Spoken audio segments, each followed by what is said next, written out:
Hello दोस्तों, नमस्कार। कैसे हैं आप? आई होप कि आप लोग एकदम मस्त होंगे। तो दोस्तों, फिर से आपका स्वागत है आपके अपने यूट्यूब चैनल एम्बिशन क्लासेस 2019 में।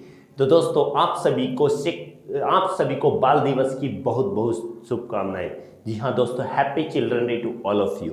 तो दोस्तों, फिर से आज हम लेके आए हैं आप लोगों के लिए एक ही बहुत ही मस्त टॉपिक, जो कि क्लास 10 और 9 से रहने वाला है। जी हाँ दोस्तों, आज हमारा टॉपिक आज का टॉपिक रहने वाला है केमिकल रिएक्शंस एंड इक्वेशंस। जी हाँ दोस्तों, केमिकल रिएक्शंस एंड इक्वेशन। तो बात करने वाले हैं दोस्तों, क्या होता है ये चैप्टर, क्या होगा, क्या होती है केमिकल रिएक्शंस एंड इक्वेशन। तो दोस्तों, बने रहेगा हमारे साथ लास्ट तक, बिना वीडियो को स्किप किए लास्ट तक देखिएगा। आई होप कि आप लोगों का टॉपिक आज ही क्लियर हो जाएगा। तो दोस्तों, बात करते हैं आज हम सबसे पहले केमिकल रिएक्शन की। केमिकल रिएक्शन क्या होता है? What do you mean by chemical reaction? Actually chemical reaction एक ऐसा प्रोसेस होता है जिसमें दो या दो से ज़्यादा सब्सटेंस आपस में मिलकर दो या दो से ज़्यादा नए सब्सटेंस बनाते हैं, और जो सब्सटेंस बनते हैं उनकी प्रॉपर्टीज भी क्या होती है? नई होती है, डिफरेंट होती है। तो दोस्तों, क्या कहेंगे दोस्त, केमिकल रिएक्शन बात लिखे तो देखो, इसके लिए क्या लिख सकते हैं? Chemical reaction are those process in which two और more substance reacts each other and form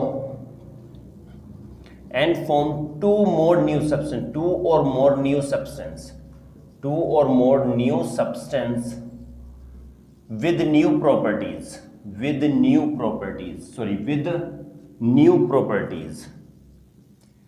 तो यही हमने कहा गया है कि केमिकल रिएक्शन एक ऐसा प्रोसेस होता है जिसमें दो या दो से ज़्यादा सब्सटेंस आपस में रिएक्ट कर कर क्या बनाते हैं? दो या दो से ज़्यादा नए सब्सटेंस बनाते हैं। जब नए सब्सटेंस बनेंगे तो उनकी प्रॉपर्टीज भी क्या होती है? डिफरेंट होती है। बात कहेंगे एग्जाम्पल क्या होगा? एग्जाम्पल इसमें बात कहेंगे रस्टिंग ऑफ आयरन होगा।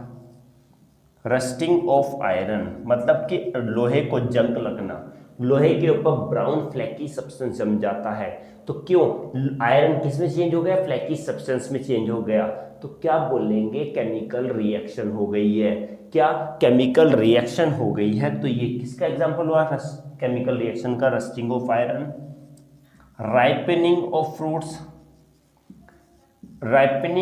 फ्रूट्स होता है। फ्रूट्स का पकना, कोई फ्रूट पहले रॉ था फिर पक गया, कलर चेंज हो गया, वो पहले खट्टा लगता था फिर मीठा लगने लगा, तो क्या बोलेंगे? ये भी एक केमिकल रिएक्शन है। Comma formation of curd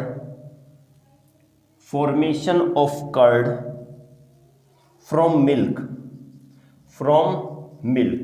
coma ETC, दूध से दही का बनना। Formation of curd from milk, दूध से दही का बनना भी केमिकल रिएक्शन का एग्जाम्पल है। दोस्तों, क्या है?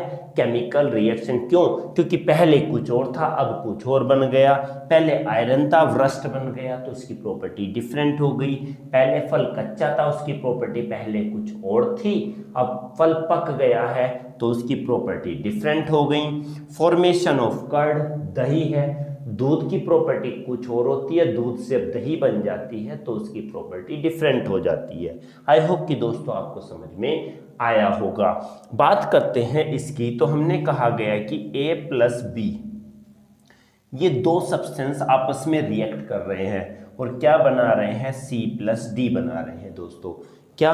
A प्लस बी दो आपस में रिएक्ट होकर C प्लस डी बनाते हैं। तो A प्लस बी दोनों ये होंगे, जो A and B are the substance which are reactants, दोनों एक दूसरे के साथ रिएक्ट हो रहे हैं। And C and D are the new substance form after the chemical reaction. C and D नए सब्सटेंस है। तो जो सब्सटेंस पार्टिसिपेट करते हैं केमिकल रिएक्शन में, दो substance which take participate in a chemical reaction, तो उनको बोलते हैं रिएक्टेंट्स। क्या बोलते हैं उनको? रिएक्टेंट्स बोलेंगे। और दो substance which form as a result of chemical reaction, जो केमिकल रिएक्शन होने के बाद में जो प्रोडक्ट बन जाते हैं, जो सब्सटेंस बनते हैं, ये कहलाते हैं दोस्तों प्रोडक्ट्स। क्या कहलाते हैं? प्रोडक्ट्स कहलाते हैं। फिर से देखो, जो सब्सटेंस केमिकल रिएक्शन में पार्टिसिपेट करते हैं, रिएक्टेंट्स जो बन जाते हैं नए, उनको बोलते हैं प्रोडक्ट्स। तो हम एक डेफिनेशन और लिख सकते हैं यहां पर कि the conversion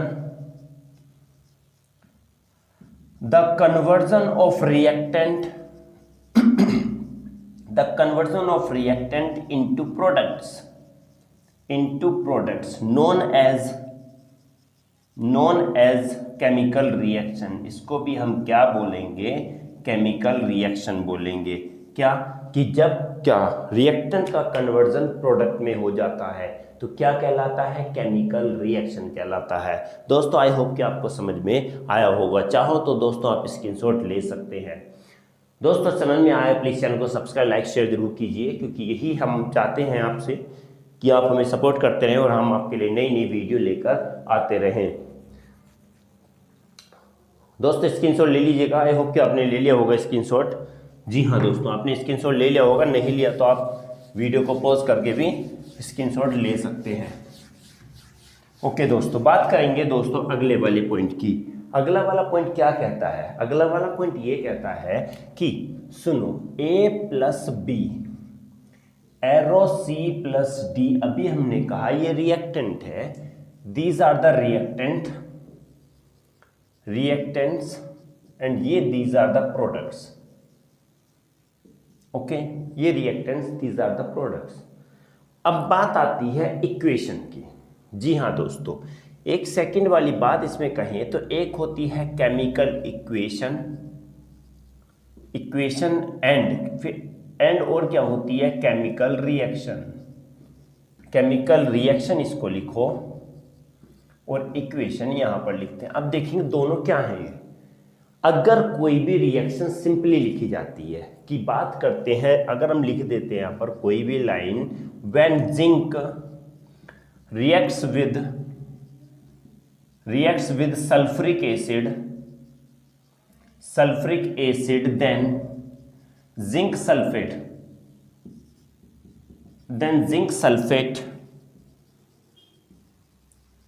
is formed and evolution of hydrogen gas।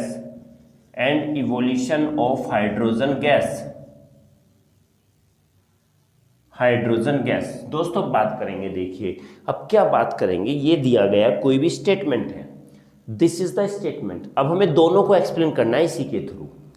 तो इन्होंने कहा गया है when zinc react with sulphuric acid, तो first of all you have to write the chemical reaction zinc ZINC, zinc react with sulphuric acid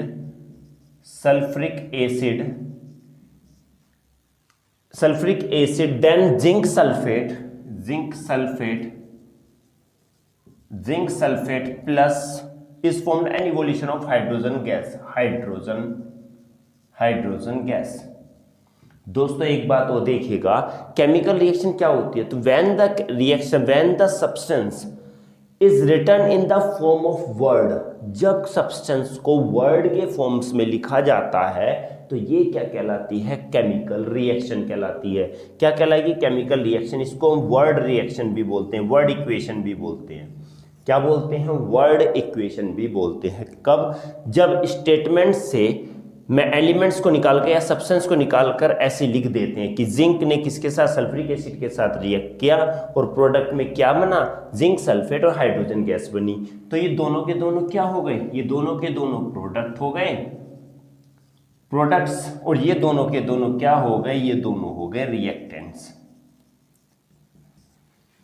clear? जो participate कर रहे हैं वो रिएक्टेंट्स और जो बने हैं वो कहलाते हैं प्रोडक्ट्स। तो ये वर्ड इक्वेशन या केमिकल रिएक्शन क्या हो गई? Zinc plus sulphuric acid arrow zinc sulphate plus hydrogen gas. बात करेंगे केमिकल इक्वेशन की। केमिकल इक्वेशन क्या होती है? When we write the when we write the formula or symbols of the given substance of the given chemicals, जब हम क्या करेंगे, जिंक का फॉर्मूला हो गया Zn प्लस सल्फ्यूरिक एसिड का हो गया H2SO4, एरो जिंक सल्फेट का हो गया ZnSO4 और हाइड्रोजन गैस का हो गया H2। जब हमने उन केमिकल के फॉर्मूले लिखे, फॉर्मूले के रूप में जब हम किसी भी रिएक्शन को फॉर्मूले में लिखते हैं या उनके सिंबल्स में लिखते हैं, तो ये इक्वेशन क्या कहलाती है, chemical equation. Chemical equation are those equation when we write the substance और the chemicals in the form of formula और द सिंबल्स। जब फॉर्मूला या सिंबल के फॉर्म में जब किसी केमिकल रिएक्शन को लिखा जाता है तो यही क्या कहलाती है, केमिकल इक्वेशन कहलाती है। केमिकल रिएक्शन जब ये क्या वर्ड में लिखा जाता है तो ये वर्ड इक्वेशन, वर्ड रिएक्शन या फिर केमिकल रिएक्शन कहते हैं। आई होप कि आपको दोस्तों ये क्लियर हो गया होगा।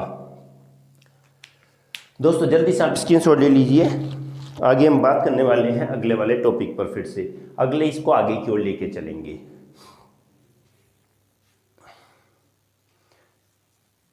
आई होप कि दोस्तों आपने स्क्रीनशॉट ले लिया होगा। तो बात करते हैं बिना देर के, आगे स्टार्ट करते हैं अगला वाला थोड़ा सा पार्ट और। दोस्तों बिल्कुल हमें स्किप करके ना देखिएगा, ये वीडियो बिल्कुल लगातार देखिएगा और हमारी बहुत सारी वीडियो आ चुकी हैं, आप ऑलरेडी पहले ही देख चुके हैं और आगे भी देखते रहेंगे। तो बात करेंगे दोस्तों balanced chemical, balanced and unbalanced chemical equation क्या होती है। दोस्तों आता है कि बैलेंस केमिकल इक्वेशन और अनबैलेंस केमिकल इक्वेशन क्या होती है। What do you mean by balance chemical equation and unbalance chemical equation and what is the difference. कैसे करेंगे, अब सिंपली अगर हम बात करते हैं, देखते हैं, सिंपल लिखते हैं क्या, Zn plus HCl arrow ZnCl2 plus H2, ये रिएक्शन हो गई। तो बात कहें ये क्या है, जिंक है, ये हाइड्रोक्लोरिक एसिड है, ये जिंक क्लोराइड है और ये हमारा हाइड्रोजन गैस है। देखेंगे इससे ही हम इसको एक्सप्लेन करने वाले हैं, तभी कह रहे हैं दोस्तों हमारे बिल्कुल बने रहिएगा, क्योंकि अब हम ये चैप्टर पूरा थॉरोली करेंगे। डेली हम कोशिश करेंगे ज़्यादा से ज़्यादा वीडियो लाने की। और दोस्तों इस चैप्टर और ये आपके लिए जो आपका नोट्स था सम गैसेस का, वो इस चैप्टर में हम अपलोड कर देंगे। दोस्तों इस चैप्टर में हम लिंक डालेंगे, वहाँ से आप अपलोड कर सकते हैं। तो बात करेंगे इसकी बैलेंस और अनबैलेंस केमिकल इक्वेशन की क्या होती है। सिंपली देखेंगे, पहले यहाँ पर देखेंगे बैलेंस का मतलब ये होता है कि number of atoms in reactant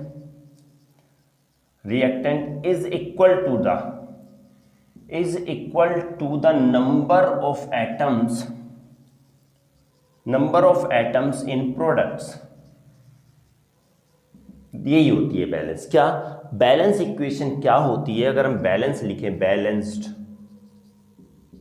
balanced ये है कि जब रिएक्टेंट में एटमों की संख्या, number of atoms in reactant is equal to the number of atoms in product. Atom इसके रिएक्टेंट के अंदर एटम्स जब प्रोडक्ट के अंदर एटम्स के इक्वल होते हैं, ये कहा जाए जितने एटम्स यहाँ पर हैं उतने ही एटम्स यहाँ होंगे, तो क्या होगी, बैलेंस होगी। और एटम्स इधर ज़्यादा हो इधर कम हो, या इधर ज़्यादा हो इधर कम हो, तो वो अनबैलेंस होगी। देखते हैं ये इक्वेशन बैलेंस है या नहीं है। सबसे पहले यहाँ पर देखेंगे रिएक्टेंट के बारे में, रिएक्टेंट्स के बारे में देखेंगे। रिएक्टेंट में क्या है, Zn है और H है और Cl है। ओके, ये रिएक्टेंट्स, पहले तो इनको लिख देते हैं, पहले लिखेंगे कौन कौन से, Zn है, H है और Cl है। यहाँ लिखेंगे रिएक्टेंट्स और यहाँ भी क्या लिखेंगे, यहाँ लिखेंगे प्रोडक्ट्स। देखना दोस्तों, बिल्कुल ध्यान से देखना कि कितने कितने एटम्स होंगे। बात करेंगे यहाँ पर Zn कितने हैं, Zn सिंपल एक है, चलो H भी एक है, ओके, Cl भी एक है, तीनों, ये Zn भी सिंगल है, ये भी H भी एक है और Cl भी एक है। ओके, प्रोडक्ट की बात करते हैं। Zn यहाँ पर एक है, Cl कितने हैं, Cl है 2, Cl लिखेंगे 2 है, और हाइड्रोजन भी कितने हैं, 2 है। देखिए दोस्तों, जिंक यहाँ पर एक है, यहाँ भी एक है, ओके ठीक है। H यहाँ पर एक है बट यहाँ पर 2 है, यहाँ पर भी ये क्लोरीन यहाँ एक है, यहाँ 2 है, तो ये क्या हो गई, अनबैलेंस्ड हो गई। कैसी हो गई, अनबैलेंस्ड हो गई ये इक्वेशन, ठीक है ना। कैसी है ये, अनबैलेंस्ड है। ये वाला इक्वेशन यहाँ पर कैसी आ गई, अगर हम यहाँ पर लिखते हैं तो ये क्या है, अनबैलेंस्ड है, ये अनबैलेंस्ड। ओके, अनबैलेंस्ड है। अब ऊपर एक और चीज लिख देते हैं, अनबैलेंस की ओर लिख देते हैं, अनबैलेंस्ड। अनबैलेंस्ड शॉर्ट में लिख देता हूं, number of atoms in reactant is not equal to number of atoms in product, number of atoms in product. ठीक है, जब एटम रिएक्टेंट के अंदर एटम्स प्रोडक्ट के अंदर एटम्स के इक्वल नहीं होते, वो अनबैलेंस होती है, और इक्वल होते हैं तो बैलेंस होती है। बात करेंगे ये अनइक्वल है तो ये बैलेंस नहीं है। अब बैलेंस कैसे करेंगे दोस्तों, हम यहां पर इक्वेशन लिखते हैं, बैलेंस इक्वेशन, यही वाली इक्वेशन लिखेंगे, Zn plus HCl arrow ZnCl2 plus H2। देखेंगे यहां पर कितना है, Zn एक है, यहां भी एक है, Cl यहां कितने 2 है, बट यहां पर Cl एक है, 2 यहां पर नहीं लगाएंगे। ध्यान रखना, अगर कोई भी एटम है वो Cl इधर 2 है इधर 1 है तो हमेशा ऐड किया जाता है स्टार्टिंग में, इस कंपाउंड के स्टार्टिंग में कोफिशिएंट लगाया जाता है। तो H2 हो गए, Cl के 2 हो गए, Cl के 2, H के 2 है तो H के अभी 2 है। बात करते हैं, फिर से आ जाइए यहाँ पर, ZnHCl तो रिएक्टेंट हो गया और ये प्रोडक्ट हो गया। देखेंगे Zn यहाँ पर 1 है, H कितने हैं 2 है, और Cl भी यहाँ पर 2 है। Zn यहाँ भी एक है, Cl के 2 है, और ये H के भी 2 है। 1 1 2 2 2 2 यहाँ हो गया। तो ये इक्वेशन क्या आती है दोस्तों, इसको हम बोलेंगे balanced chemical equation, because the number of atoms present in the reactant is equal to the number of atoms present in the product. तो जब इक्वल हो जाए तो वो बैलेंस्ड हो जाती है, अनइक्वल थे तो ये क्या थी, अनबैलेंस्ड थी। तो अनबैलेंस्ड वो होती है, number of atoms in reactant is not equal to the number of atoms in product, unbalance है। बैलेंस्ड क्या होगी, number of atoms in reactant is equal to the number of atoms in the product. I hope कि आप लोगों को समझ में आ गया होगा, क्लियर हो गया होगा दोस्तों समझ में आया तो प्लीज चैनल को सब्सक्राइब लाइक शेयर जरूर कीजिएगा। दोस्तों कोशिश करते हैं आपको ज़्यादा से ज़्यादा अच्छे से अच्छे तरीके से समझाने की। दोस्तों अगर आपको कोई भी क्वेश्चन यहाँ से पूछना हो तो आप हमें बिल्कुल बिना किसी टेंशन के, बिना किसी हेजिटेशन के आप हमें हमारे कमेंट बॉक्स में लिखकर भेज सकते हैं। दोस्तों हम कोशिश करेंगे, I will try to give the all answers questions. If you have any problem then you can send your question in comment box. Okay दोस्तों, तो आज के लिए दोस्तों बस इतना ही। मिलते हैं अगली क्लास में एक नए टॉपिक के साथ, तो बने रहिएगा हमारे साथ। तब तक के लिए दोस्तों नमस्कार।